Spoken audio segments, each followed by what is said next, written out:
ইশকে আতিশ অন্তিম পর্ব। আপনাদের সাথে রয়েছি আপনাদেরই ভালোবাসার তরু। রাত অনেকটা পেরিয়ে গেছে, তবু নুরুল হুদা এখনো ঘরে ফেরেননি। তার খোঁজে তানিয়া ধীরে ধীরে পটিকোর দিকে এগিয়ে এলো। হলের ছাদ থেকে ঝুলে থাকা ঝাড়বাতির নিচে দাঁড়িয়ে সে সিঁড়ির দিকে তাকিয়ে রইল। এতদিন সে কখনো এই সিঁড়িতে পা রাখেনি। রেলিং ধরে প্রথম ধাপে পা রাখতেই মনে হলো তার হৃদস্পন্দন স্বাভাবিকের চেয়ে দ্রুত হয়ে উঠেছে। দ্বিতীয় ধাপে পা দিতেই নিঃশ্বাস যেন অস্থির হয়ে উঠল। তবুও সে নিজেকে সামলে এক এক করে সিঁড়ি বেয়ে উপরে উঠতে লাগলো। জায়গাটায় পা রেখেই সে নিচে তাকালো। তারপর মুখ ঘুরিয়ে সামনে তাকাতেই চোখ পড়ল নিখুঁত নকশা করা কালো কাঠের দরজার দিকে। ভারী তালা খোলা অবস্থায় ঝুলছিল। কপাটের শিকল একপাশে সরানো ছিল।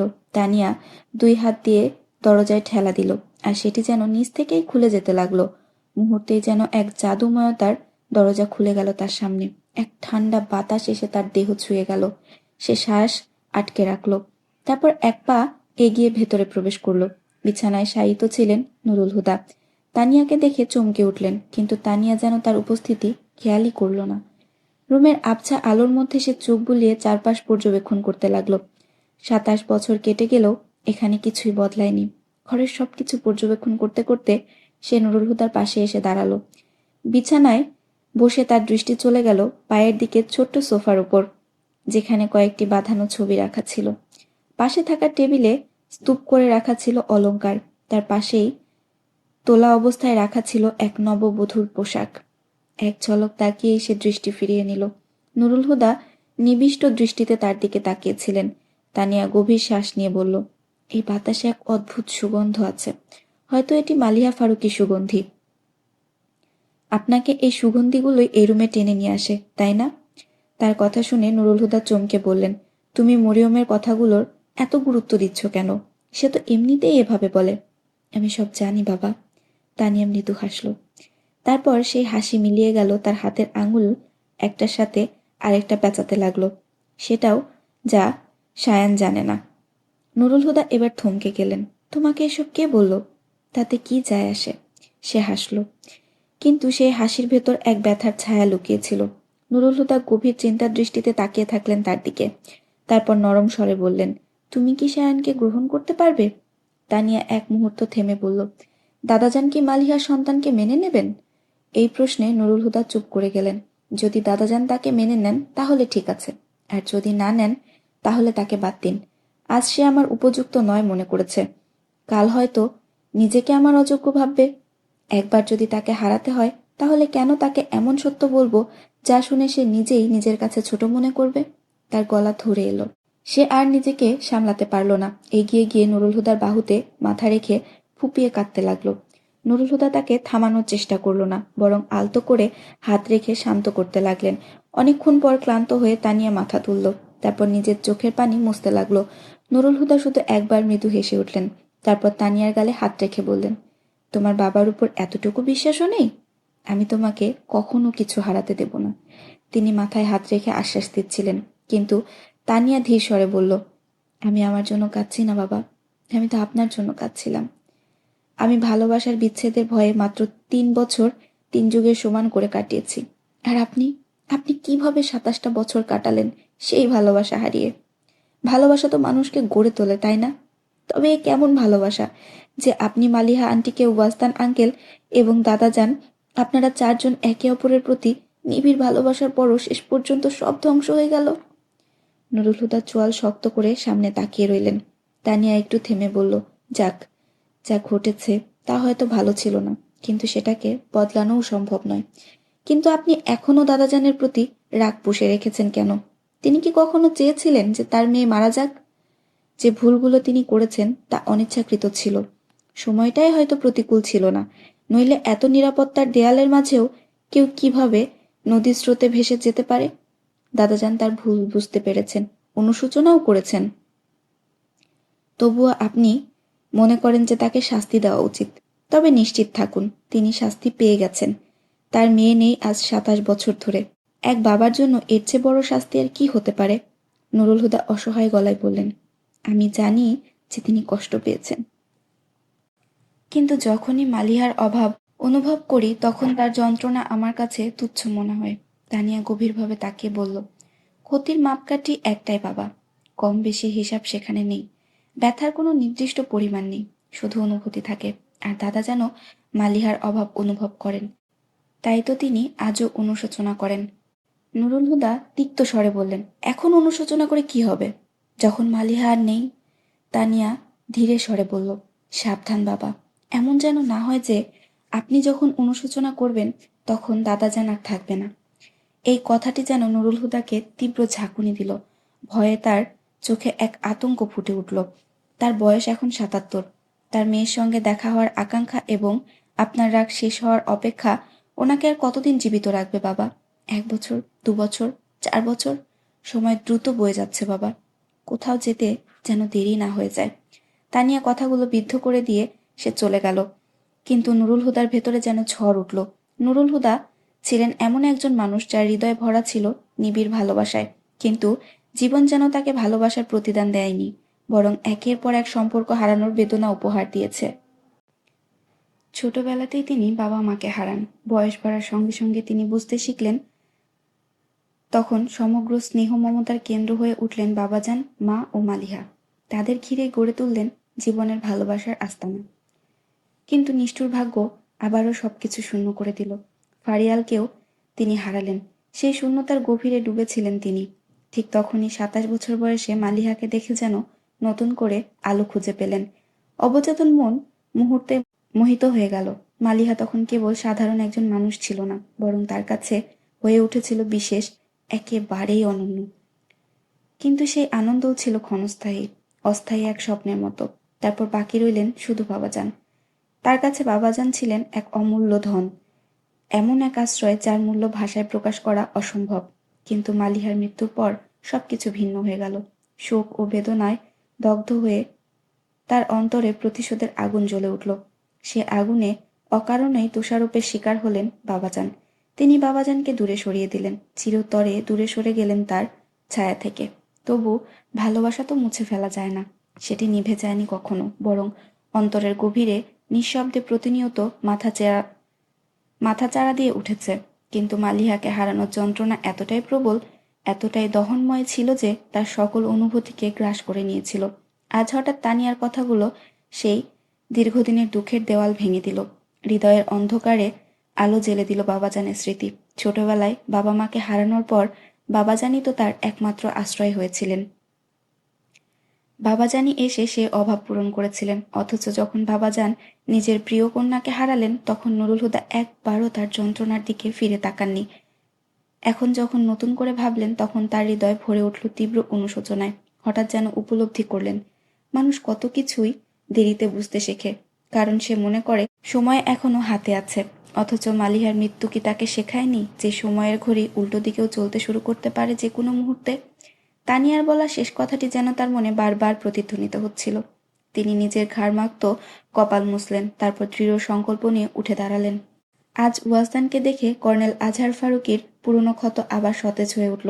তিনি মালিহার ডায়েরিকে পবিত্র গ্রন্থের মতো বুকে চেপে ধরে রকিং চেয়ারে আধশোয়া হয়ে বসেছিলেন। চোখ দুটো নিবিদ্ধ ছিল মালিহার ছবিতে, আর তার হৃদয় যেন মালিহার সাথে কথা বলছিল। বাবার জান, তোমার কি হয়ে গেল? আমার মালিহা তো এমন ছিল না যে তার বাবা যদি তার কাছে ক্ষমা চায় তবু সে নির্বিকার হয়ে থাকবে। ২৭ বছর কেটে গেছে। যদি ক্ষমা না করো তবে অন্তত শাস্তিটাই দাও। কিন্তু তুমি তো একেবারের জন্য তোমার বাবার দিকে তাকাও না। তোমার থেকে নুরুল হুদা ভালো, সে অন্তত ক্ষমা করে না, শাস্তিও দেয় না, কিন্তু দূরত্বের হলেও একটা সম্পর্ক তো রেখেছে।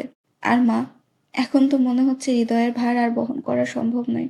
আজ ওয়াস্তান এসেছিল, যাওয়ার সময় যেন সে এই বোঝার ওজন আরো কয়েক মন বাড়িয়ে দিয়ে গেল। যদি কোনো উপায় থাকতো যাতে এই ভার আমার বুক থেকে নেমে যায়। তিনি এক দীর্ঘশ্বাস ছাড়লেন, যেন সত্যি বুকে কোনো অদৃশ্য ভার চাপিয়ে রাখা আছে, যা বহন করার শক্তি আর নেই। এমন সময় কেউ নীরবে রুমে প্রবেশ করলো, কোনো পূর্বাভাস ছাড়াই।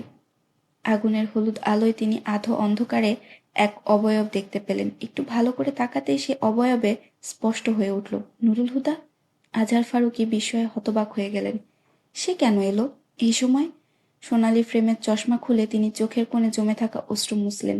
তারপর আবার তাকালেন। হ্যাঁ, নুরুল হুদাই। সে ধীরে ধীরে আধো অন্ধকার থেকে আলো এলো। তারপর হাঁটু গেড়ে বসে বাবার হাত নিজের হাতে রাখলেন। আমাকে ক্ষমা করে দিন বাবাজান। তার কণ্ঠে ছিল অপরাধবোধের ভার, মাথা ছিল নত। বাবাজান বিস্ময়ে বললেন, কিসের ক্ষমা?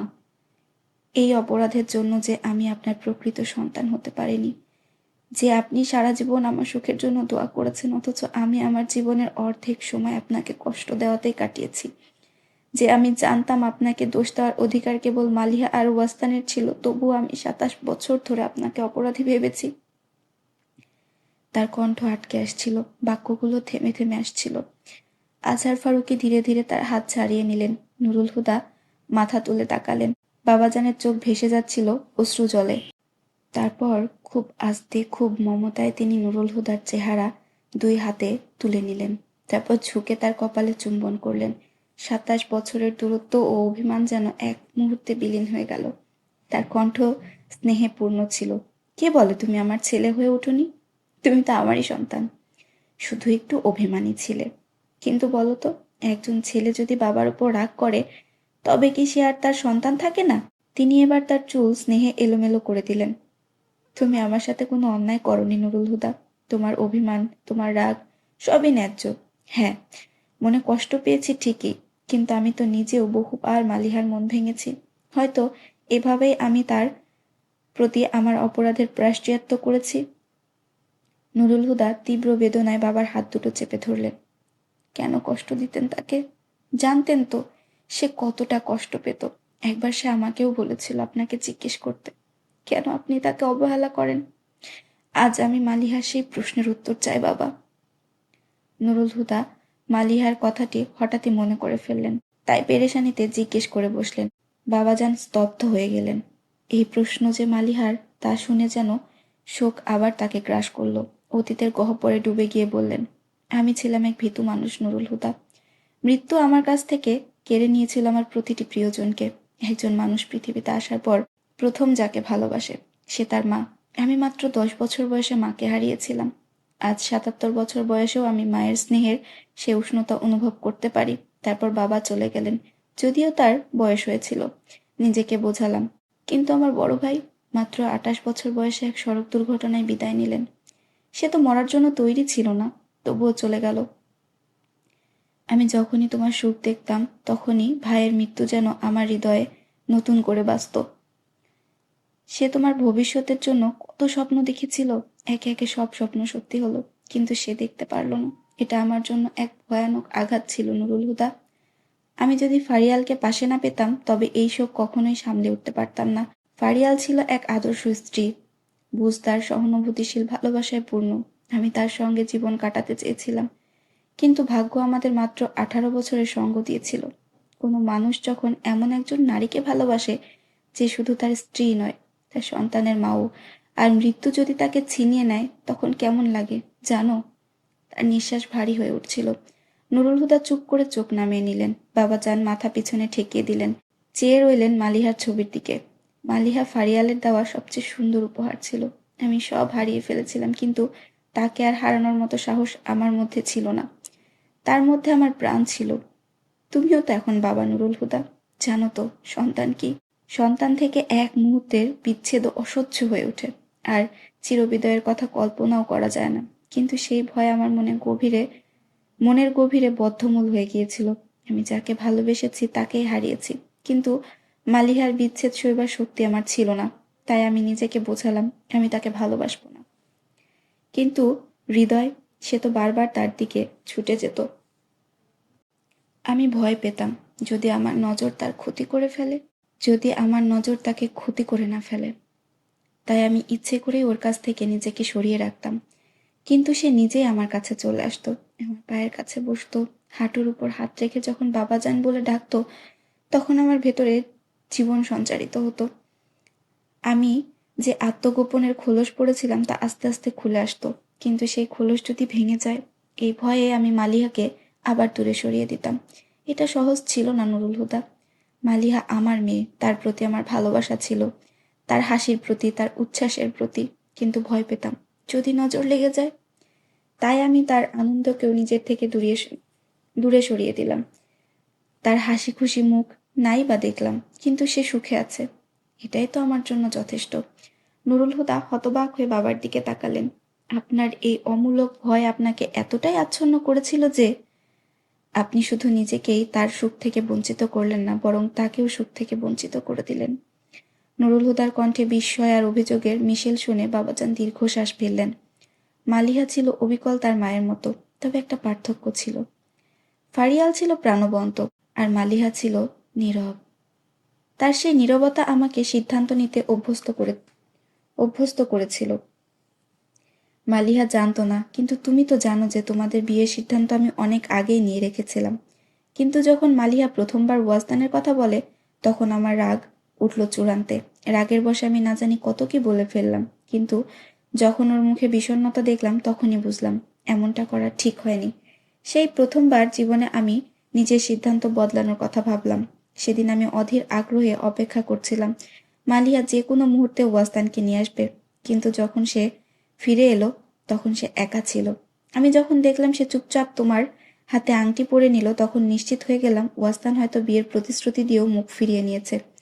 নুরুল হুদা হতবাক হয়ে বাবার কথা কেটে বললেন, আপনি তাকে জিজ্ঞেস করলেন না কেন? কেন ধরে নিলেন যে ওয়াজদানই ফিরে গেছে? আজহার ফারুকী করুণ গলায় বললেন, আমি তার সম্মান রক্ষা করতে চেয়েছিলাম। তিনি চুপ করে নিজের ঠোঁট কামড়ালেন, তারপর স্বীকারোক্তি স্বরে বললেন, আমি ভুল করেছিলাম নুরুল হুদা, এবং সেই ভুলের শাস্তিও পেয়েছি। আমার মেয়ে, সে আর বেঁচে নেই। তার কণ্ঠে এমন শোক ছিল যেন মালিহা এই মুহূর্তেই মারা গেছে। তিনি তার মুখ দুহাতে ঢেকে ফেললেন। নুরুল হুদার চোখও অশ্রুতে ভিজে উঠল। বাবার দিকে গভীর বেদনা ভরা দৃষ্টিতে তাকিয়ে তিনি তার হাত দুটো মুখ থেকে সরিয়ে নিয়ে বললেন, আমরা আর কতকাল একা একা আমাদের এই একই দুঃখের জন্য আলাদা আলাদা চোখের অশ্রু ফেলবো বাবাজান? কেন আমরা একসঙ্গে কাঁদতে পারি না? হঠাৎ আজহার ফারুকী হাত দুটো জড়ো করলেন। গলা বাষ্পরুদ্ধ হয়ে গেল, কণ্ঠ কেঁপে উঠল, আমাকে ক্ষমা করে দাও নুরুল হুদা। নুরুল হুদা তড়িঘড়ি করে তার হাত ছেড়ে দিয়ে বললেন, এ কি করছেন বাবাজান?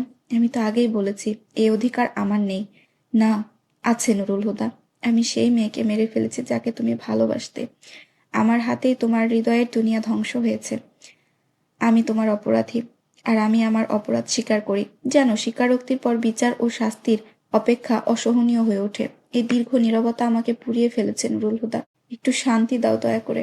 নুরুল হুদা তার হাত নিজের হাতে চেপে ধরে ধীর কণ্ঠে বললেন, যদি আমার বলা আপনাকে শান্তি দেয় তবে আমি বলছি বাবাজান। তিনি থামলেন, বাবার দিকে তাকালেন, তারপর স্থির অথচ কোমল স্বরে বললেন, আমি আপনাকে ক্ষমা করলাম। আজহার ফারুকী অনুভব করলেন যেন কেউ তার বুকে বিদ্ধ এক ধারালো ছুরি টেনে বের করে নিয়েছে, কিন্তু ক্ষত এখনো রয়ে গেছে, ব্যথাও বিদ্যমান।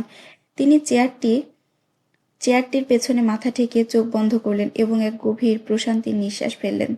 তুমি আমার হৃদয়ের ভার হালকা করে দিলে, আর যদি একটা ক্ষমা আরো পেয়ে যাই তবে অবশিষ্ট বোঝাও নেমে যাবে। শুধু অবশিষ্ট থাকবে ক্লান্তি।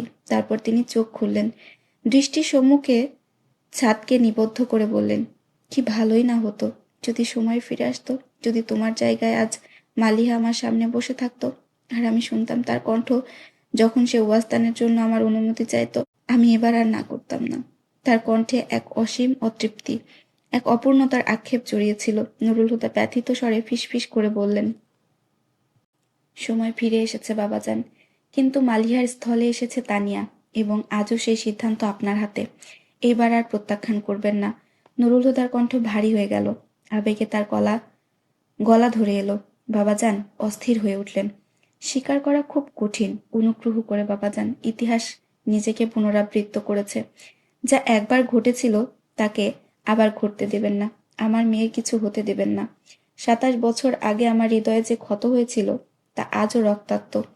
আমার হৃদয়ে আরেকটি ক্ষত তৈরি করবেন না বাবাজান। যদি আমার তানিয়া সুখী না থাকে তবে আমিও সুখী হতে পারবো না।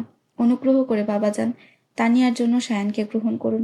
আপনার সত্য আমার মেয়েকে হত্যা করবে, আর আমার মেয়ের জন্য আমার মেয়েকে তার জীবন ফিরিয়ে দিন। তিনি নতকণ্ঠে চোখের অশ্রু ভার নিয়ে মিনতি করছিলেন, আর আজহার ফারুকের কপালে ভাঁজ ক্রমশ গভীর থেকে গভীর হতে লাগলো। তানিয়া গভীর ঘুমেছিল। হঠাৎ তার ভাইয়েরা তার ঘরে ঢুকে পড়ল। আপু উঠুন, তাড়াতাড়ি উঠুন। তারা তানিয়ার শরীর থেকে কম্বল টেনে তাকে ধাক্কাচ্ছিল। হতভম্ব তানিয়া কিছুই বুঝতে না পেরে জিজ্ঞাসা করল, কি হয়েছে? কি হয়েছে? তাড়াতাড়ি নিচে চলেন, আপনাকে একটা কিছু দেখাতে হবে। কি বাজে ব্যবহার উমাইর, আমি রাত 3টায় ঘুমিয়েছি, আর তোমরা সকাল সকাল এসে মাথায় উঠলে। উফ আপু, চলেন তো, কেন সময় নষ্ট করছেন? উজাইর বলল। তারপর তার নানা করা সত্ত্বেও দুই ভাই তাকে হাত ধরে টেনে নিচে নিয়ে এলো। ওইদিকে দেখেন। লনের একদিকে ইশারা করলো তারা। বিরক্ত তানিয়া ওইদিকে তাকিয়ে হতবাক হয়ে গেল। নুরুল হুদা এবং আজহার ফারুকী একসঙ্গে বসে হাসি মুখে গল্প করছেন। এমন দৃশ্য আগে তিনজনের কেউই কখনো দেখেনি। মুহূর্তের জন্য সে বিস্ময়ে স্থির হয়ে গেল। তারপর খুশি মনে ফ্রেশ হতে ওয়াশরুমে ঢুকে পড়ল। তার হৃদয়ে এক অদ্ভুত অনুভূতি কাজ করছিল। একদিকে সে খুশি ছিল, কারণ আজ সায়ান তার বাবার সাথে দেখা করতে আসছে। অন্যদিকে তার বাবার প্রতিক্রিয়া নিয়ে মনে এক অনিশ্চয়তা কাজ করছিল। তোমরা দুজন কলেজে যাওনি? নিজের জন্য একটা চেয়ার টেনে নিয়ে বসতে বসতে বলল সে। উমাইর জবাব দিল, না। কেন? কারণ বাবা অফিসে যাননি। উমাইর জ্যামে চুবানো পাউরুটির স্লাইস মুখে নিয়েই প্রতিউত্তর দিল। এই অদ্ভুত যুক্তিতে তানিয়া অবাক হয়ে তাকিয়ে রইল। বাবা তো অফিসে যাননি, কারণ আজ কেউ তার সঙ্গে দেখা করতে আসছে। উজাইর তার কথার প্রতিধ্বনি করে বলল, আমিও কলেজে যাইনি, কারণ আজ কেউ বাবার সঙ্গে দেখা করতে আসছে। আর আপনি আপনি অফিসে গেলেন না কেন? উজাইর তার কথার ভেতর এক ধরনের ইঙ্গিত রেখে চোখ টিপে বলল। এতে সে বিরক্ত হয়ে বলল, আমার ইচ্ছে। তারপর স্লাইস দাঁতে কেটে খেতে খেতে বলল, আম্মুকে দেখা যাচ্ছে না যে? তিনি রুম থেকে বের হননি। মনে হচ্ছে এখনো তার মন খারাপ, উমাইর গম্ভীর স্বরে বলল। আর তানিয়া চুপ করে রইল। একবার নুরুল হুদা নীরব মুখের দিকে তাকিয়ে সে ধীরে ধীরে কাপটা ঠোঁটে ছুঁয়ে দিল। সবাই তখনও নাশতা করছিল। হঠাৎ করে মরিয়ম ডাইনিং রুমের দরজায় এসে দাঁড়ালো। ধীর পায়ে এগিয়ে এসে তিনি নুরুল হুদার সামনে থামলেন। তিনি মাথা উঁচু করে তার দিকে তাকালেন। আমার মালিহার রুমের চাবি চাই। মরিয়মের কণ্ঠস্বরে এক ধরনের অস্বাভাবিক শীতলতা ছিল। নুরুল হুদা দ্বিধায় পড়ে গেলেন। তিনি জানতেন মরিয়মের অস্থির মেজাজের কথা, কিন্তু সন্তানদের সামনে কিছু না বলে তাকে সরাসরি ফিরিয়েও দিতে পারলেন না। অপেক্ষা করো, এনে দিচ্ছি। শেষ পর্যন্ত তিনি এতটুকু বললেন এবং উঠে গিয়ে চাবি আনতে বের হলেন। কিছুক্ষণ পর ফিরে এসে মরিয়মের দিকে তাকাতেই দেখলেন তিনি হাত বাড়িয়ে দিয়েছেন। নুরুল হুদা তার হাতের তালুতে চাবিটি রাখার সময় নিচু স্বরে বললেন, খেয়াল রেখো। মরিয়ম মুষ্টিবদ্ধ করে এক অদ্ভুত হাসলেন। সে হাসির অর্থ বুঝতে পারলেন না নুরুল হুদা। আর মরিয়ম দৃঢ়তায় হলের দিকে এগিয়ে গেলেন। সবাই তখন নাস্তা ফেলে স্থির বসে রইল। উমাইর আর উজাইর পুরো পরিস্থিতি বুঝতে পারেনি, তবে বাবাজানের মুখে চিন্তার ছায়া স্পষ্ট হয়ে উঠল। নুরুল হুদা নির্বাক দাঁড়িয়ে রইলেন, আর তানিয়াও একইভাবে চুপচাপ বসে রইল, যেন কোনো এক অপ্রত্যাশিত আওয়াজের অপেক্ষা করছে। কিন্তু কোনো শব্দ শোনা গেল না। অবশেষে নুরুল হুদা নিজের ভেতরের অস্থিরতাকে আর ধরে রাখতে পারলেন না। দ্রুত পায়ে দরজার দিকে এগোলেন। ঠিক তখনই মরিয়ম হলের দিক থেকে ফিরে এলেন।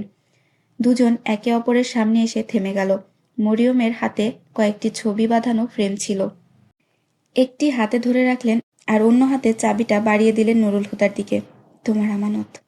নুরুল হুদা কোনো কথা না বলে চাবিটি নিলেন। মরিয়ম বললেন, যাও, দেখে এসো। তারপর তিনি বাহাদুরকে ডাকলেন এবং তার সঙ্গে আসতে বললেন। নুরুল হুদা কিছুক্ষণ স্থির দাঁড়িয়ে রইলেন। তারপর চাবিটি পকেটে রেখে লাউজের দিকে এগোলেন।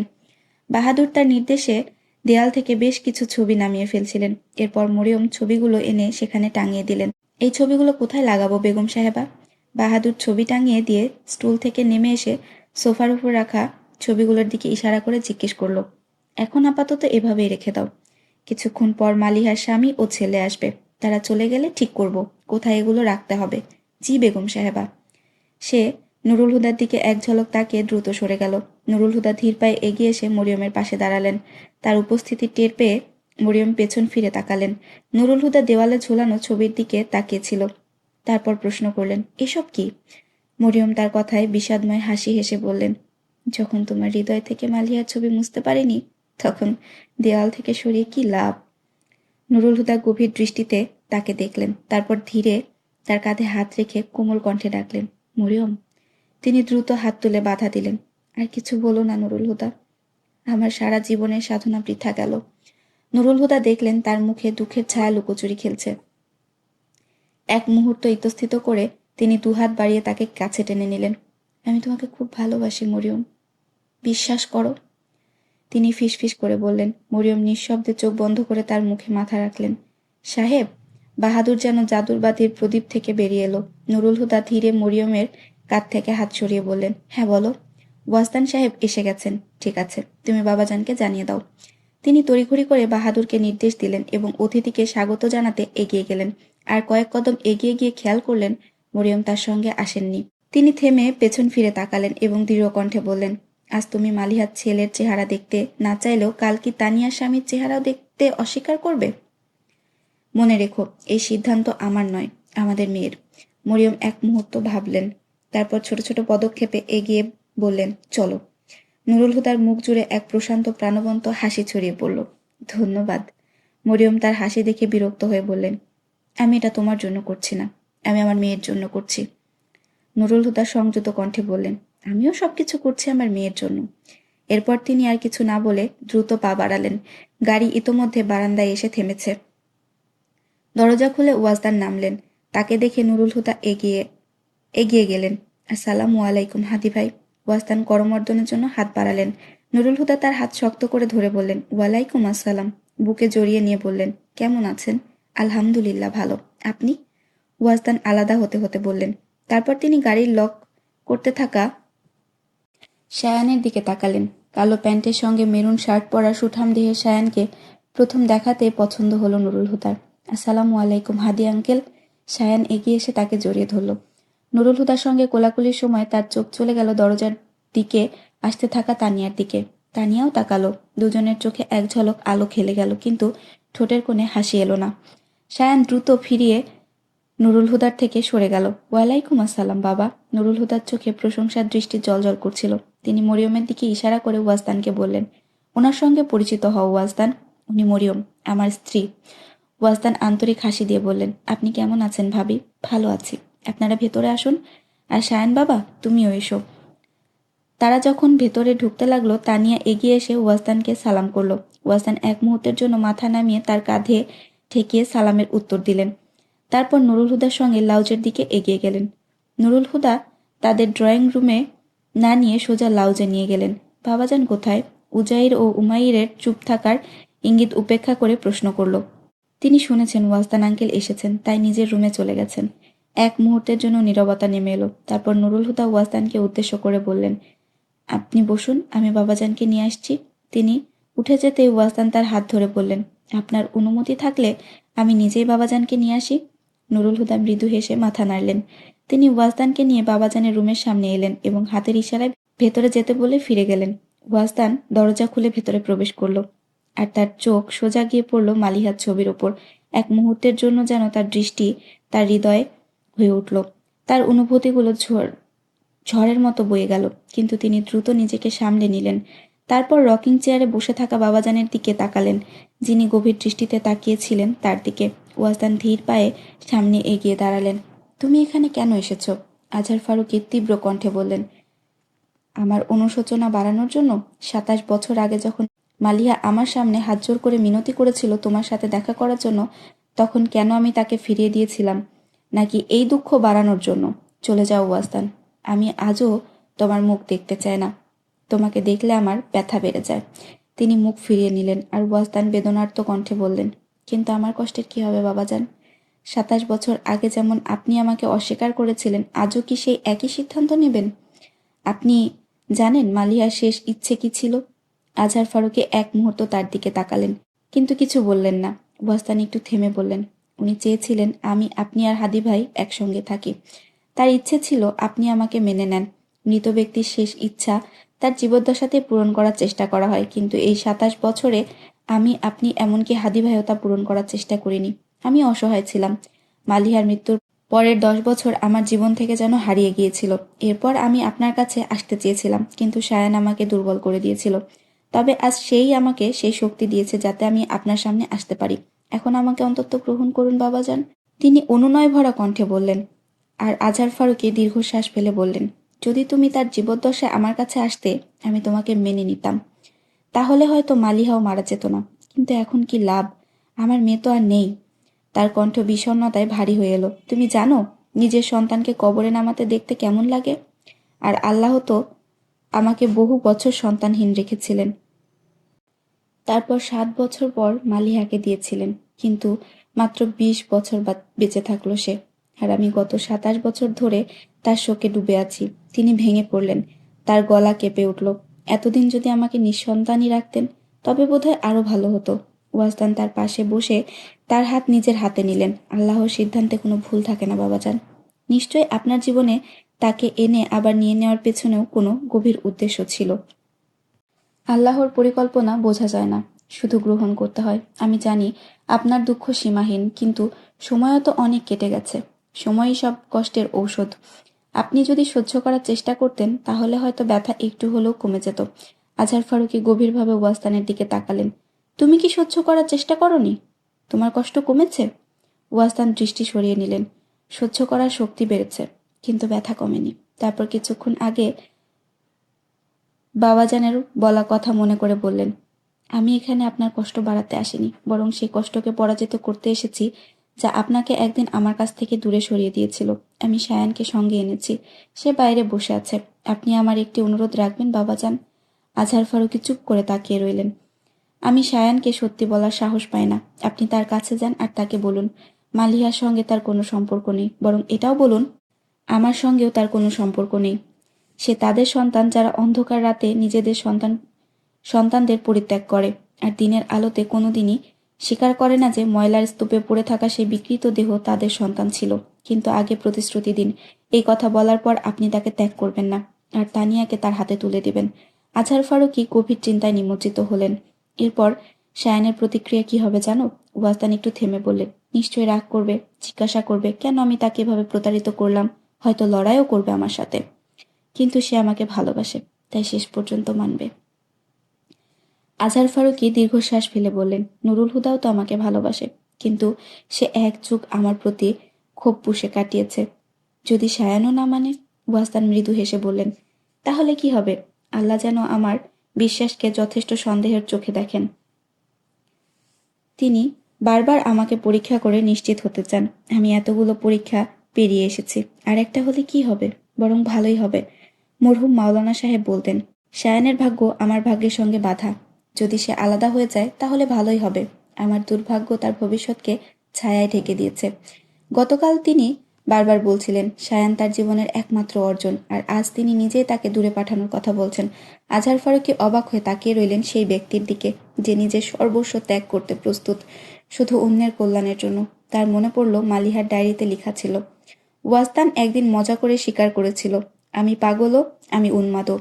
বাবাজান ওয়াজদানের মজা করে বলা সে কথাটি এখন সত্যি বলে বিশ্বাস করলেন। হ্যাঁ, আজ কেউ তাকে পাথর ছোড়ে না। তার হাতে আছে মানসিক স্বাভাবিকতার সার্টিফিকেট, কিন্তু উন্মাদ তো উন্মাদই থাকে। আজহার ফারুকী ভাবতে লাগলেন, পৃথিবীর সব সব সাইকিয়াট্রিস্ট একত্রিত হয়ে চেষ্টা করলেও এই পাগলামির কোনো চিকিৎসা করতে পারবে না। ওয়াজদান আজহার ফারুকীকে নিয়ে লিভিং রুমে প্রবেশ করতে সবার দৃষ্টি তাদের দিকে স্থির হয়ে গেল। সায়ান এক মুহূর্তের জন্য থমকে দাঁড়ালো। তার হৃদয়ে যেন ঝড় বয়ে যাচ্ছিল। তবু সে অস্থিরতা লুকিয়ে দ্রুত পায়ে তাদের সামনে গিয়ে দাঁড়ালো। আজহার ফারুকীও থেমে গেলেন, তার দিকে তাকালেন। সায়ানের চোখে যেন এক অদ্ভুত আবেগ। যেখানে আজহার ফারুকের চেহারায় মালিহার প্রতিচ্ছবি দেখা যাচ্ছিল, সেই সাথে সাথে বলতে লাগলো, স্যার, আমার মা নেই, তবু তিনি আছেন আমার হৃদয়ের গভীরে। প্রতিদিন সেখানে এক আকাঙ্ক্ষা জাগে, যেন তিনি এখনো বেঁচে আছেন, আমার পাশে আছেন। আমি কেবল কল্পনায় ভাবি, যদি মা থাকতেন তাহলে তিনি আমার ছোট্ট হাত ধরে হাঁটতে শেখাতেন, নিজের হাতে খাইয়ে দিতেন, ক্লান্ত হলে পানি তুলে দিতেন, আমার চোখের অবসাদ দেখে বুকে টেনে নিতেন। আর আমি যখন ক্লান্ত হয়ে শুয়ে পড়তাম তিনি স্নেহভরা কণ্ঠে ঘুম পাড়ানি গান শুনিয়ে আমাকে ঘুম পাড়িয়ে দিতেন। কিন্তু আমি এক মুহূর্তের জন্য মায়ের উষ্ণতা পাইনি। তাই হয়তো মাকে অনুভব করার জন্যই আমি ভালোবাসতে শুরু করি প্রত্যেক সেই জিনিসকে যা মা ভালোবাসতেন। আব্বু বলেন মা আপনাকে খুব ভালোবাসতেন, তাই আমি আপনাকেও খুব ভালোবাসি। কথা শেষ করে সায়ান একটু থামলো, তারপর নিচু স্বরে যোগ করলো, আমি জানি স্যার, আপনি আমাকে ভালোবাসেন না, কিন্তু আমার মা তো আপনার মেয়ে ছিলেন। তার স্মৃতির জন্যই অন্তত আমাকে অনুমতি দিন, যেন মাঝে মধ্যে আপনাকে দেখতে আসতে পারি। যতক্ষণ সে কথা বলছিল আজহার ফারুকী নীরব রইলেন, আর যখন সায়ান চুপ হলো তখন তিনি বললেন, যাকে তুমি মা ডাকছো সে আমার মেয়ে ছিল। তার কণ্ঠের প্রতিধ্বনি যেন চারপাশে প্রতিফলিত হচ্ছিল। আর ওয়াজদান মনে মনে দোয়া করল, হে আল্লাহ, যদি সম্ভব হয় আমাকে বধির করে দাও, যাতে আমি সেই শব্দ না শুনি যা সায়ানের জীবনকে আধারে ডুবিয়ে দেবে। নুরুল হুদা চিন্তিত হয়ে তাকালেন ওয়াজদানের ফ্যাকাশে মুখের দিকে, তারপর তানিয়ার দিকে দেখলেন, যার নিঃশ্বাস যেন বন্ধ হয়ে যাচ্ছিল। আজহার ফারুকী গভীর গম্ভীর স্বরে বললেন, যাকে তুমি মা বলছো সে আমার মেয়ে ছিল, সেই জন্য তুমি আমাকে আর দ্বিতীয়বার স্যার ডাকার সাহস করবে না। ওয়াজদান মনে মনে ধন্যবাদ জানালেন সৃষ্টিকর্তাকে যে তার প্রার্থনা কবুল হয়নি, কেননা কবুল হলে তিনি কিভাবে শুনতে পেতেন সে কথাগুলো, যা সায়ানের মুখে আলো ছড়িয়ে দিল। তানিয়ার নিঃশ্বাস স্বাভাবিক হলো, নুরুল হুদার মনে স্বস্তি ফিরল। সায়ান একটু হাসল। তাহলে কি আমি আপনাকে নানাজান বলে ডাকতে পারি? আজহার ফারুকী জিজ্ঞেস করলেন। তুমি আর কি বলতে চাও বলো? সায়ান কাঁধ ঝাঁকিয়ে বলল, আর কিছু না, তবে আমি কি আপনাকে জড়িয়ে ধরতে পারি? আজহার ফারুকী একটু হাসলেন, তারপর দুহাত বাড়িয়ে দিলেন। সায়ান ঝাঁপিয়ে পড়ল তার বুকে। সে আদতে মালিহার সন্তান ছিল না, তারপরেও আজহার ফারুকী এক মুহূর্তের জন্য অনুভব করলেন যেন তিনি মালিহাকে বুকে টেনে নিয়েছেন। আমার অনেক ইচ্ছা করতো আপনার সঙ্গে দেখা করতে, কিন্তু ভয়ও লাগতো যদি আপনি দেখা করতে অস্বীকার করেন। নানাজান, আপনার কখনো আমাকে দেখতে ইচ্ছা করেনি? সে ওনাকে জড়িয়ে ধরে বলছিল। বাবাজান হালকা হাসি দিয়ে নিজেকে আলাদা করে বললেন, যা হওয়া উচিত ছিল কিন্তু হয়নি তা ভুলে যাও। সময় চলে যাওয়ার পর এসব কথা অর্থহীন। ঠিক বলেছেন, আফসোস করলে কি বিগত সময় ফিরে আসে? চলুন পুরনো কথা ভুলে যাই, আজ আমাদের প্রথম দেখা, ভালো ভালো কথা বলি। সে তাকে নিয়ে সোফার দিকে এগিয়ে গেল। এক অদ্ভুত মুহূর্তের সাক্ষী হয়ে বজ্রাহত হয়ে নুরুল হুদা ওয়াজদানকে দেখতে লাগলো। তারপর ওয়াজদান নুরুল হুদার সাথে গিয়ে বসলো। দুজনের মধ্যে কোনো কথা হয়নি, কিন্তু দৃষ্টির বিনিময় হয়েছিল। বসার পর সায়ান বলল, আমি জানি নানাজান, আপনি আম্মুর ওপর খুব রাগ করেছেন, তাই কখনো আমার বা আব্বুর সঙ্গে দেখা করেননি। কিন্তু যদি আমি আম্মুর পক্ষ থেকে আপনার কাছে ক্ষমা চাই, তবুও আপনার রাগ কমবে না? আজহার ফারুকী একটু চুপ করে বললেন, আমি মালিহার ওপর রাগ করিনি, আর ওয়াস্তানের প্রতিও আমার কোনো অভিযোগ নেই। ওয়াস্তান অবাক হয়ে তাকালো। আজহার ফারুকীও তাকালেন, তারপর চোখ নামিয়ে বললেন, নুরুল হুদাকে দেখে আমার হিংসে হয়। সে তার মেয়ের এতটা কাছে যে মেয়েটি নিঃসংকোচে তার মনের সব কথা বলতে পারে, আর নুরুল হুদাও তার সুখের জন্য সবকিছু করতে পারে। যেমন ওয়াস্তান তোমার জন্য সবকিছু করেছে, শুধুমাত্র তোমার জন্য সে এত দূর এসেছে, জেনেও যে যদি আজহার ফারুকী নুরুল হুদার কাছ থেকে পিতৃত্ব শিখে না নিতেন, তবে আজ ওয়াজদান মুস্তফা হয়তো কাসরে ফারুকীর অন্ধকারে নিজের জীবনের শেষ বাজিটাও হেরে যেত। এই দুইজন বিশ্বের সেরা বাবা, আর মালিহা এই পৃথিবীর সবচেয়ে ভালো মেয়ে। আমি নিশ্চিত যদি তার কোলে তুমি থাকতে, তবে সে হতো শ্রেষ্ঠতম মা। তিনি থেমে গেলেন। তারপর পাশে বসা সায়ান এক অদ্ভুত কাজ করল। সে ধীরে ধীরে নিচে নেমে কার্পেটে হাঁটু গেড়ে বসল। তারপর তার ছোট্ট হাত বাবাজানের হাঁটুর উপর রাখল। মাথা তুলে চেয়ে বলল, নানাজান। তার কণ্ঠের সুর, ডাকের ভঙ্গি এতটাই মালিহার মতো ছিল যে বাবাজানের হৃদয়ে এক মুহূর্তে ঝড় বয়ে গেল। তার চোখে জল টলমল করে উঠল। সায়ান বিস্মিত হয়ে জিজ্ঞাসা করল, কি হলো নানাজান? তিনি ইচ্ছে করেই হাসলেন। তুমি যে ভঙ্গিতে ডাকলে তা তো মালিহার মতো, সেও আমায় ঠিক এভাবেই ডাকত। তারপর সায়ানের বিষণ্ণ মুখ দেখে নিজেকে সামলে নিলেন। বলো, কি বলতে চেয়েছিলে? সায়ান ধীরে ধীরে বলল, আমি কখনো মায়ের কবর দেখতে যাইনি নানাজান। আপনি কি আমাকে সেখানে নিয়ে যাবেন? আজহার ফারুকী বিস্মিত হলেন। তুমি কি ওয়াজদানকে কখনো বলনি এ কথা? সায়ান জানালো, প্রতি বছর ২১ ডিসেম্বর আব্বু আম্মুর জন্য কোরআন খতমের আয়োজন করেন। তারপর আমার জন্মদিনের কেক কাটেন এবং আমায় বলেন, যা উপহার চাও চেয়ে নাও। আমি প্রতি বছর একই কথা বলি, আমাকে আম্মুর কবরের কাছে নিয়ে যান। কিন্তু আব্বু বলেন তিনি আম্মুর কবর কোথায় তা ভুলে গেছেন। আজহার ফারুকী চুপ হয়ে গেলেন। তারপর তার দৃষ্টি পড়ল ওয়াজদানের দিকে। ওয়াজদান চোখ নামিয়ে নিল। নুরুল হুদাও বিস্মিত দৃষ্টিতে তাকালেন। তারপর গভীর গলায় বললেন, ওয়াজদান মিথ্যা বলছে। সে যদি নিজের ঘরের ঠিকানা ভুলেও যায়, তবুও মালিহার কবরের চিহ্ন ভুলতে পারবে না। সায়ান বিস্মিত হয়ে প্রশ্ন করল, কিন্তু তিনি মিথ্যে বলবেন কেন? নুরুল হুদা শান্ত স্বরে বললেন, কারণ যাকে জীবনের চেয়েও বেশি ভালোবেসেছিল তার কবরের পাশে দাঁড়িয়ে তার জন্য মোনাজাতের হাত তোলা, এ যেন পৃথিবীর সবচেয়ে কঠিন কাজ। সায়ান কিছুক্ষণ চুপ করে রইল, তারপর মৃদু স্বরে বলল, তাহলে আপনারও আম্মুর কবরের কাছে যাওয়ার কথা নয়, কারণ আপনিও তো আম্মুকে অনেক ভালোবাসেন। নুরুল হুদা দীর্ঘশ্বাস ফেললেন। ঠিক বলেছ। যেদিন আমি মালিহাকে মাটির নিচে শুইয়ে দিয়ে এসেছি, সেদিনের পর থেকে আর কখনো সাহস হয়নি সেখানে ফেরার। তার কণ্ঠ বিষণ্ণ হয়ে এলো। তার কথা শুনে মরিয়মের হৃদয়ে কাটার মতো বিঁধল শূন্যতার অনুভূতি। সে ধীরে উঠে চলে গেল। তার চলে যাওয়াটা এতটাই নিঃশব্দ ছিল যে কেউ তা টের পেল না। শুধু তানিয়া দেখল আর বিষণ্ণ মনে ভাবল, কিছু কষ্ট হয়তো চিরকাল জীবনের সঙ্গে থেকে যাবে। সায়ান তখনও বাবাজানের দিকে তাকিয়ে বলছিল, আপনিও কি মায়ের কবর জিয়ারত করতে যান না নানাজান? না, আজহার ফারুকী বললেন। কিন্তু কেবল এই কারণে নয় যে সেখানে গেলে ব্যথা বাড়বে, বরং এই কারণে যে আমি মালিহার সামনে লজ্জিত। নিজের কপাল থেকে অনুশোচনার দাগ না মুছে আমি কিভাবে তার কবরের সামনে দাঁড়াই? আমার মেয়ে নিজেকে ভুলে গিয়ে সর্বদা অন্যের সুখের কথা ভাবত। সে অন্যের দুঃখকে নিজের দুঃখের চেয়েও বড় মনে করত। তাই আমি ভেবেছি যদি নুরুল হুদা আমাকে মালিহার মৃত্যুর জন্য ক্ষমা করে দিতে পারে, তবে মালিহাও হয়তো ক্ষমা করে দিত। কিন্তু আজ যখন নুরুল হুদা আমাকে ক্ষমা করে দিয়েছে, তবুও মনে হয় মালিহা যেন এখনো আমার উপর রাগ করে আছে। আমার বুকের ভার কিছুটা হালকা হয়েছে, কিন্তু পুরোপুরি নয়। এখন বুঝতে পারছি এখনো যে ভার বুকের উপর চেপে আছে তার নাম ওয়াজদান। আর এই ভার তখনই দূর হবে যখন ওয়াজদান আমাকে ক্ষমা করবে। কিসের জন্য ক্ষমার কথা বলছেন বাবাজান? ওয়াজদান বিস্মিত হয়ে তাকালো। আজহার ফারুকী গভীর দৃষ্টিতে তাকিয়ে বললেন, কেন? তুমি কি আমাকে অপরাধী মনে করো না? যদি আমি তোমাকে স্বীকার করতাম তবে কি মালিহা মারা যেত? মালিহার মৃত্যু, তোমার একাকিত্ব আর এই 3টি জীবনকে কষ্টের অন্ধকারে ফেলে দেওয়ার জন্য আমি নিজেই দায়ী। ওয়াজদান শান্ত গলায় বললেন, না বাবাজান, আমি আপনাকে দোষী মনে করি না। আপনার সিদ্ধান্তও ভুল ছিল না। আজ যদি আবার আমাকে মালিহার জন্য কারো নাম নির্বাচন করতে বলা হয়, তবে আমি প্রথমে হাদি ভাইয়ের নাম বলবো। কারণ মালিহাকে তার মতো কেউ সুখী রাখতে পারতো না, আমি পর্যন্তও না। নুরুল হুদা অবাক হয়ে তাকালেন তার পাশে বসা মানুষটির দিকে, যিনি বাবাজানকেও বিস্মিত করে বলছিলেন, তাহলে আপনার সিদ্ধান্ত ভুল ছিল কেমন করে? ভুল ছিল সময়ের, যা কারো হাতে ছিল না। আর বাবাজান, এখন নিজেকে বা অন্য কাউকে দোষারোপ করে কি লাভ?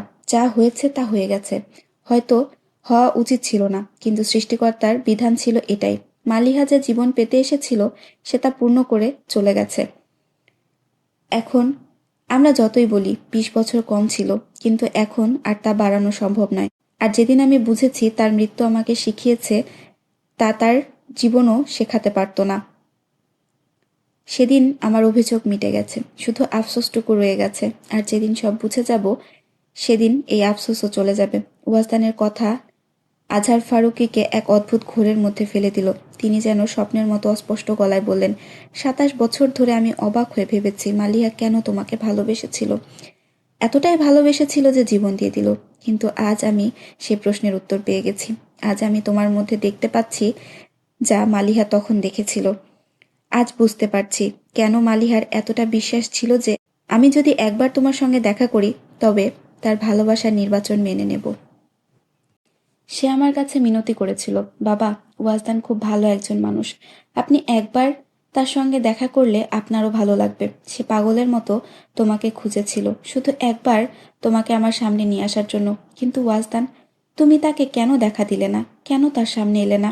আজহার ফারুকী দীর্ঘশ্বাস ফেললেন। তার বিশ্বাস সত্য ছিল, যদি আমি একবার তোমার সঙ্গে দেখা করতাম, তবে সত্যিই না করতে পারতাম না।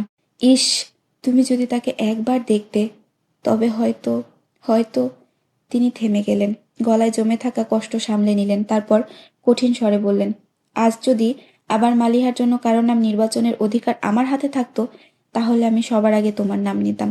কারণ মালিহার সুখ কেবল তোমার সঙ্গেই ছিল। আর আমার মেয়ের নির্বাচনই আমার নির্বাচনের চেয়ে শ্রেষ্ঠ। তার কণ্ঠে যেন জাদু ছিল। ওয়াজদান অনুভব করলেন সেই ভালোবাসা, সেই সম্মান যা তিনি এত বছর ধরে পাননি, এক মুহূর্তে যেন ফিরে পেলেন। বছরের পর বছর হারিয়ে যাওয়ার পর আজ যেন সব পূর্ণতা পেল। বাবাজানের কথাগুলো এখনো বাতাসে ভাসছিল, সত্যের মতো, বিশ্বাসের মতো, অপরাধ বোধ থেকে মুক্তি পাওয়ার মতো। স্বীকার করতে অনেক দেরি হয়ে গেছে। নিঃশ্বাসের সাথে যেন কথাগুলো বেরিয়ে এলো। তবুও আমার মেয়ের শেষ ইচ্ছে ছিল যে আমি তোমাকে আপন করে নিব।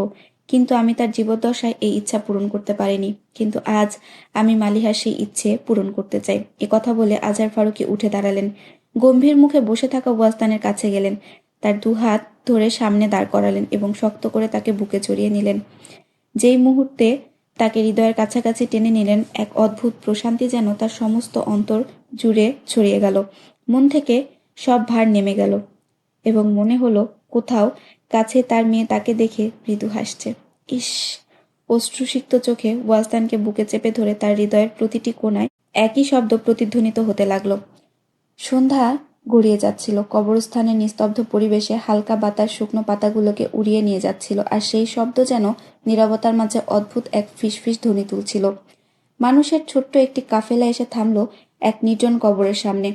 যে কবর বহু বছর ধরে একা পড়ে আছে, সাদা মার্বেলের উপর ধুলোর আস্তরণ জমে গেছে সময়ের ছোঁয়ায়। তার গায়ে কালো কালি দিয়ে লেখা ছিল, মরহুমা মালিহা ফারুকী বিনতে আজহারি, জন্ম 15 সেপ্টেম্বর 1960, মৃত্যু 21 ডিসেম্বর 1981।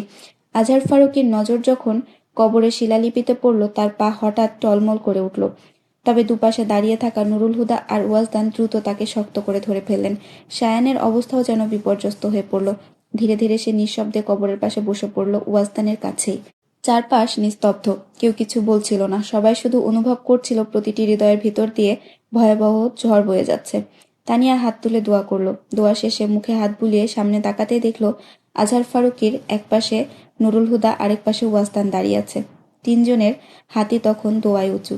এই তিনজন, যাদের মালিহা সবচেয়ে বেশি ভালোবেসেছিল, যাদের একজনও না থাকলে হয়তো মালিহার জীবন সম্পূর্ণ হতো না। এই তিনজন, যাদের একসঙ্গে দাঁড়ানোর কথা মালিহা কোনোদিন কল্পনাও করতে পারেনি, অথচ সেই অসম্ভব দৃশ্য দেখার আকাঙ্ক্ষা সে অন্তরে লালন করেছিল। আজ মৃত্যুর 27 বছর পর তারা তিনজন সত্যি একসঙ্গে দাঁড়িয়ে আছে। মুহূর্তটা যেন এক অলৌকিক দৃশ্য।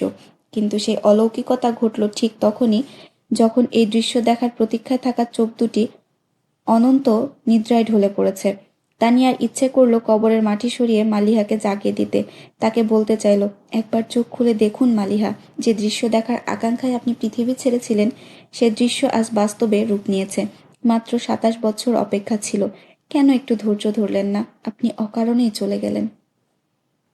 তানিয়ার চোখ থেকে এক ফোঁটা অশ্রু গড়িয়ে পড়ল। আঙুলের ডগায় মুছে নিয়ে সে সায়ানের দিকে তাকালো। সায়ান নিঃশব্দে কবরের মাটির দিকে ফ্যালফ্যাল করে তাকিয়েছিল। সায়ানের চোখে এক গভীর ভূমিকম্প বয়ে যাচ্ছিল। সে মাটির কোণা মুঠো করে ধরে রেখেছিল। তার অজান্তেই চোখ বেয়ে অশ্রু গড়িয়ে পড়ছিল। তানিয়া পাশে এসে দাঁড়ালো এবং হালকাভাবে তার কাঁধে হাত রাখলো।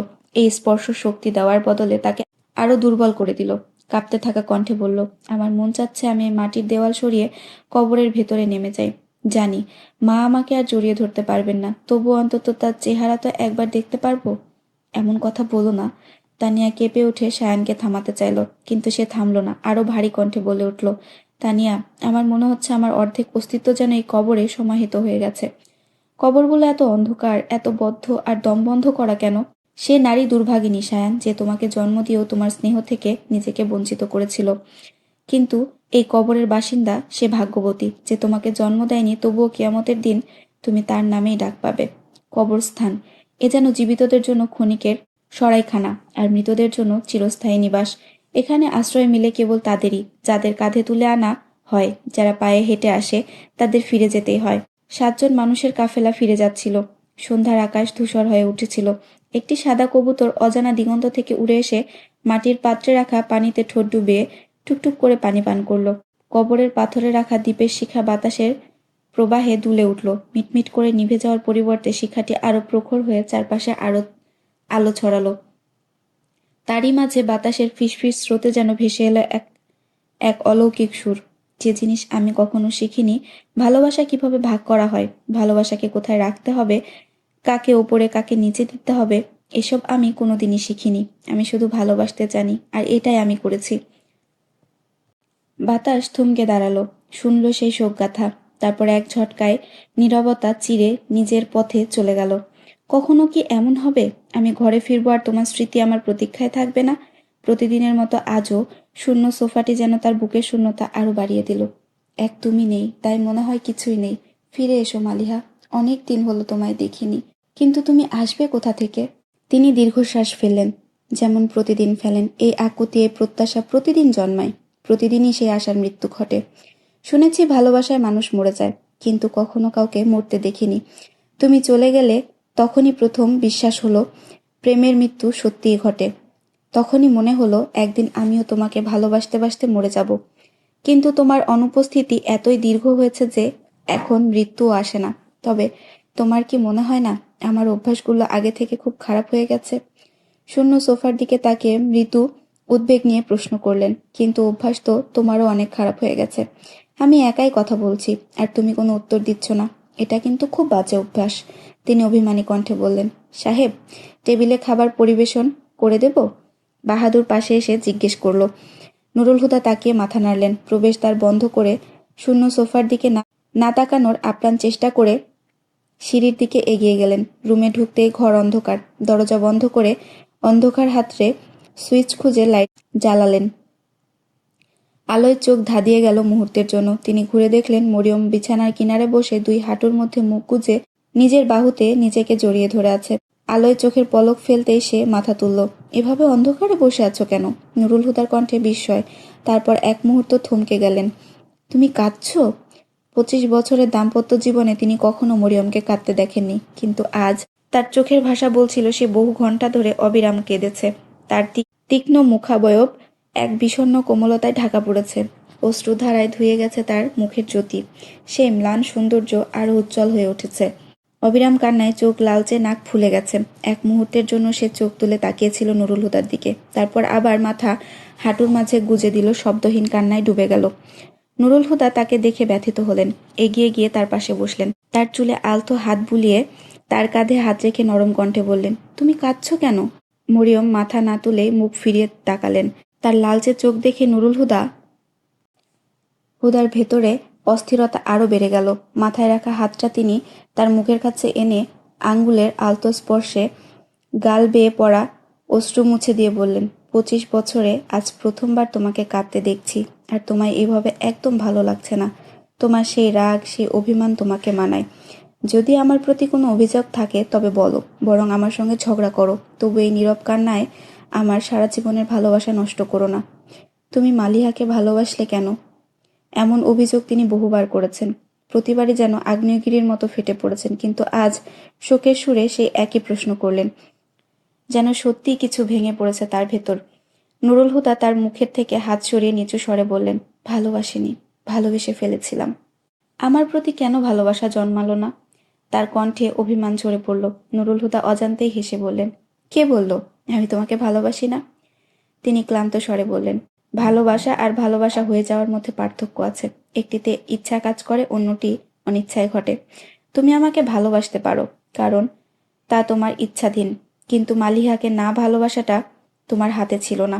তুমি আমার স্ত্রী, আদর্শ মায়ের মতো আমার সন্তানদের আগলে রেখেছ। মালিহা আমার কিছুই নয়, শুধু একবার তাকে ভালোবেসেছিলাম। তাকে পাওয়ার কোনো বাসনা ছিল না, কিন্তু তোমাকে পেতে চেয়েছিলাম এবং পেয়েও গিয়েছি। ইস, আমি যদি তোমার স্ত্রী না হতাম, তোমার সন্তানদের মা না হতাম, যদি তুমি আমাকে পাওয়ার বাসনা না করতে, কেবল ভালোবাসতে, যেমন মালিহাকে ভালোবেসেছিলে। নুরুল হুদা যেন অস্থির হয়ে উঠলেন। তুমি কেন মালিহার সঙ্গে নিজেকে তুলনা করো? কেন বিশ্বাস করতে চাও না যে আমার হৃদয়ের প্রতিটি অংশে কেবল তুমি আছো? শুধু একটি ছোট্ট কোণা আছে যেখানে মালিহা থাকে, কিন্তু আমার হৃদয়ের রাজত্ব শুধু তোমারই, যেখানে তোমার জায়গা কেউ নিতে পারবে না, মালিহাও না। তার চোখে সত্যতা দেখে মরিয়ম আরো ব্যথিত হলেন। সে কেন আমার জায়গা নেবে? তার জায়গা তো আমার থেকেও ভালো। তুমি আমার স্ত্রী মরিয়ম, নুরুল হুদা বোঝাতে চাইলেন, কিন্তু তিনি তার কথা থামিয়ে বললেন, আমাকে আমাদের সম্পর্ক মনে করে দিও না নুরুল হুদা। আচমকা নুরুল হুদার হাত দুটো ধরে কাতর কণ্ঠে অনুরোধ করলেন, একটা কাজ করবে? তোমার সব সম্পর্ক মালিহাকে দিয়ে দাও, তাকে ভালোবাসো, প্রতিটি নিঃশ্বাসে তার আকাঙ্ক্ষা করো। তোমার হৃদয়ের রাজত্বের মুকুট আমার থেকে খুলে তার মাথায় পরিয়ে দাও। বিনিময়ে আমাকে দিও শুধু সে ছোট্ট কোণা যা তুমি মালিহার নামে রেখেছ। তার সেই অদ্ভুত উন্মাদনা দেখে নুরুল হুদা থমকে গেলেন। তুমি এসব কি বলছো মরিয়ম? কিন্তু তিনি শুনলেন না, বরং কাঁদতে কাঁদতে বললেন, আমি তোমার হৃদয় চাই না, আমাকে তুমি সেই ছোট্ট কোণাটি দাও যেখানে মালিহা ছাড়া অন্য কেউ প্রবেশ করতে পারে না। তোমার জীবন থেকে আমাকে মুছে দাও, আমাকে ত্যাগ করো, কিন্তু সেই কোণা দিও আমাকে। আমার আর কিছুই চাই না, শুধু সেই কোণা চাই। নুরুল হুদা তাকে কাঁধ ধরে ঝাঁকিয়ে বললেন, সংযত হও মরিয়ম। তিনি চুপচাপ তার দিকে তাকিয়ে থাকলেন, তারপর আস্তে করে তার হাত সরিয়ে দিয়ে একটু দূরে সরে বসলেন। বিষণ্ণ স্বরে বললেন, আমি জানি তুমি এটা কখনো করবে না, কারণ সেই কোণাই তোমার হৃদয়ের সমগ্র জগৎ। তুমি কিভাবে মালিহাকে সেই জগৎ থেকে সরিয়ে দেবে? নুরুল হুদা খুব কোমলভাবে তার মুখ দুই হাতে ধরে বললেন, আমার পৃথিবী তোমাকে ছাড়া অসম্পূর্ণ। তিনি ম্লান হাসলেন, তুমি নিজেই জানো না নুরুল হুদা, যে কোণাটি তুমি মালিহার নামে উৎসর্গ করেছিলে সেটাই তোমার হৃদয়ের চৌকাঠ। যেখানে আমি পা রাখার অনুমতি পাই না, সেখানে আমি কিভাবে প্রবেশ করব? তুমি আমার হৃদয়ে আছো মরিয়ম, আমি তোমাকে অনুভব করেছি, তুমি কেন তা অনুভব করো না? মরিয়ম দীর্ঘশ্বাস ফেলে বললেন, ইস, যদি তুমি আমাকে ঠিক তেমনই ভালোবাসতে যেমনটা ভালোবেসেছিলে মালিহাকে। এই তর্ক অন্য আরেকদিন হবে মরিয়ম। আজ আমি খুব একা, খুব শূন্য। আজ অন্তত আমার দুঃখটুকু নিজের করে নাও।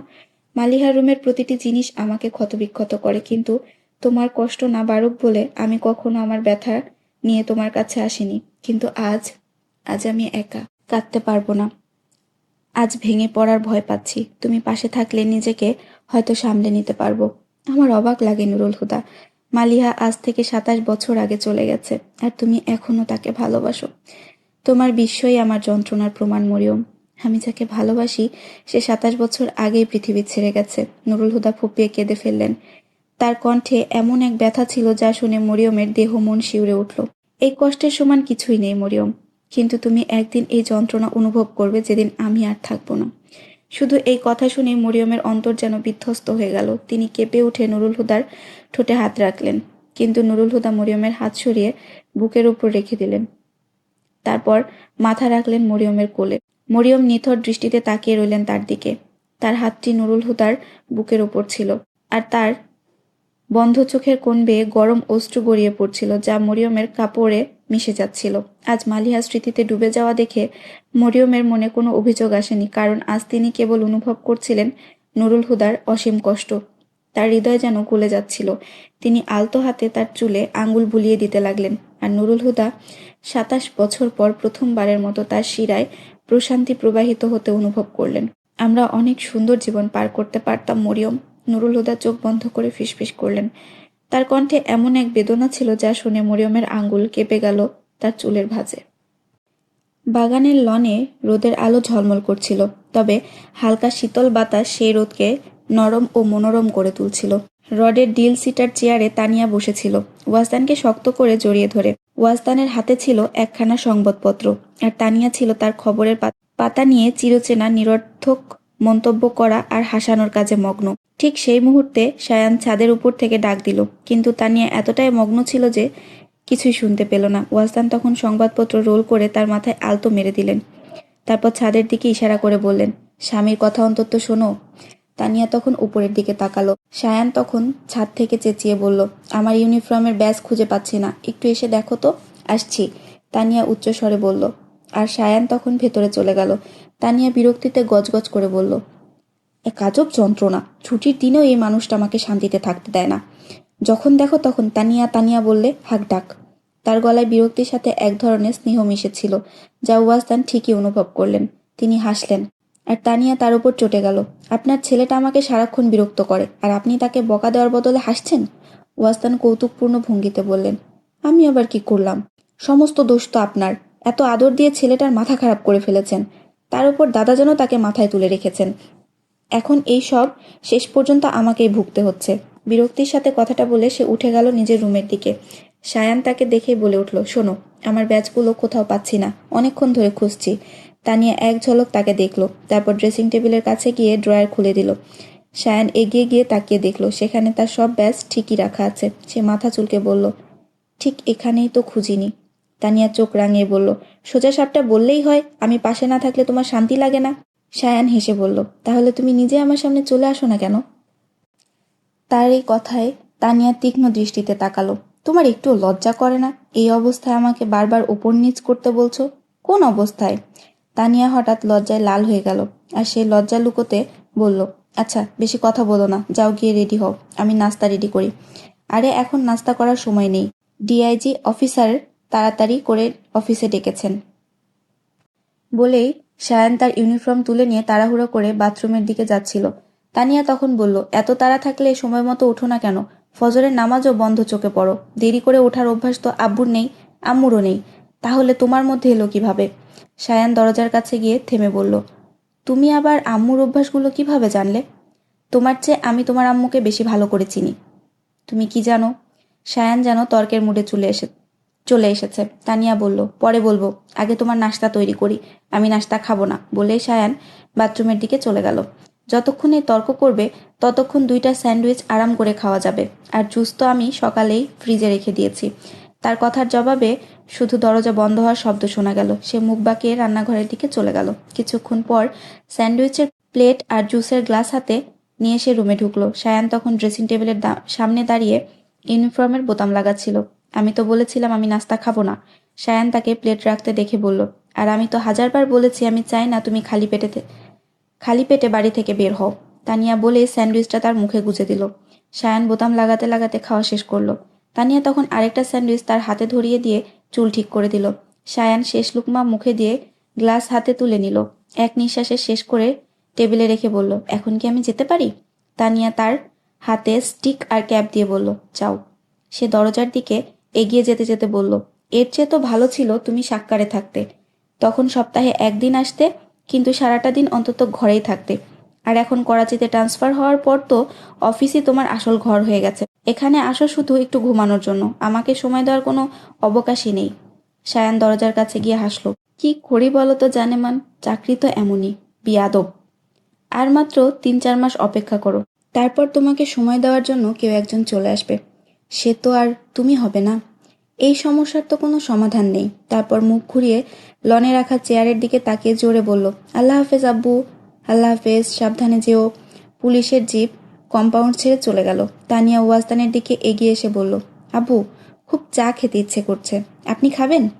সৎ কাজে দেরি কিসের, এখনই নিয়ে আসছি।